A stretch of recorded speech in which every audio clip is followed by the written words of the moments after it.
రాజన్న సిరిసిల్ల జిల్లా వేములవాడ అర్బన్ మండలం అనుపురం గ్రామం వద్ద నిన్న జరిగిన ఘోర రోడ్డు ప్రమాదంలో 3 కూలీలు అక్కడక్కడే మృతి చెందగా మరికొందరు తీవ్రంగా గాయపడ్డారు.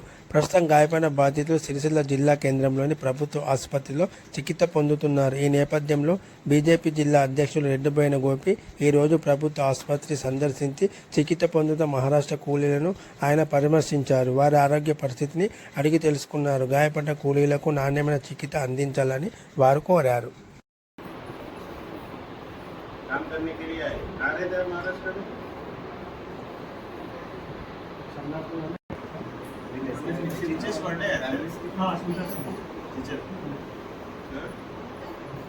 क्या हुआ?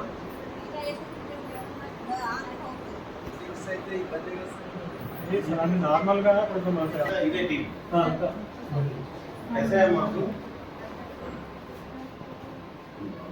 ये फ्रैक्चर हो गया? फ्रैक्चर ओनली इधर को नहीं सर, ये मैं क्या काम करने के लिए आए इधर? कहाँ से? चंद्रापुर से आए? चंद्रापुर के रहने वाले हैं?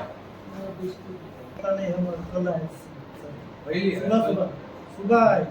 सुबह आके आपको बात करके लेके गए?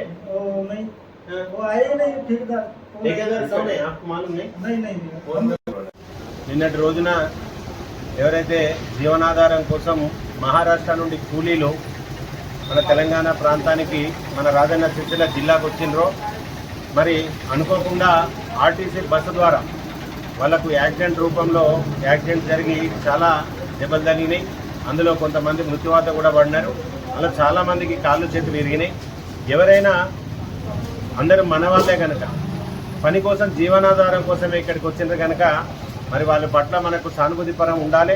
తప్పకుండా సానుభూతి భావంతో చూసి వాళ్ళకు కూడా న్యాయం జరిగే పరిస్థితి తీసుకోవాలి. మనం ఇక్కడ ఈరోజు తక్షణ సాయం కింద కలెక్టర్ గారి నిధుల నుండి వారికి సాయం చేయవలసిందిగా భారతీయ జనతా పార్టీ నుండి కోరుతున్నాం. అదే రకంగా ఎవరైతే కాంట్రాక్ట్ తీసుకొని వారిని మహారాష్ట్రకి తీసుకువచ్చారో వారు కూడా కాంట్రాక్టర్ అంటే బాధ్యత తీసుకొని వారి బాగోగులు చూసుకొని వాళ్ళు మంచి చెడ చూసుకొని వాళ్ళ ఆరోగ్యవంతం అయ్యేదాకా వాళ్ళని కంటికి రెప్పలా కాపాడి మళ్ళీ వాళ్ళ ఇంటికి పంపించవలసిందిగా కోరుతున్నాం. ఎవరైనా కానీ ఉపాధి కోసమే ఇక్కడ వచ్చిండ్రు. మన అభివృద్ధిలో కూడా వాళ్ళ ఉపాధి భాగస్వామ్యం అవుతుంది కనుక మరి అందరినీ కాపాడుకోవాల్సిన అవసరం మనకు ఉన్నది. తప్పకుండా ఆ కాంట్రాక్టర్ కానీ కలెక్టర్ గారు కానీ వారి పట్ల సానుభూతితోటి తక్షణ సాయం కింద వాళ్ళకి తినడానికి తిండి లేకుండా ఉన్నది, వాళ్ళ ఖర్చులకు డబ్బులు లేకుండా ఉన్నది. తక్షణ సాయం కింద మనిషింత సాయం చేయాలి. ప్రభుత్వం ఆర్ శ్రీనివాస్ గారు కూడా ఆలోచన చేసి ప్రభుత్వం నుండా మరి ఆర్టీసీ నుండి వాళ్ళకి తక్షణ సాయం కింద కొంత సాయం చేయవలసిందిగా భారతీయ జనతా పార్టీ నుండి డిమాండ్ చేస్తుంది. భారత్ మాతకి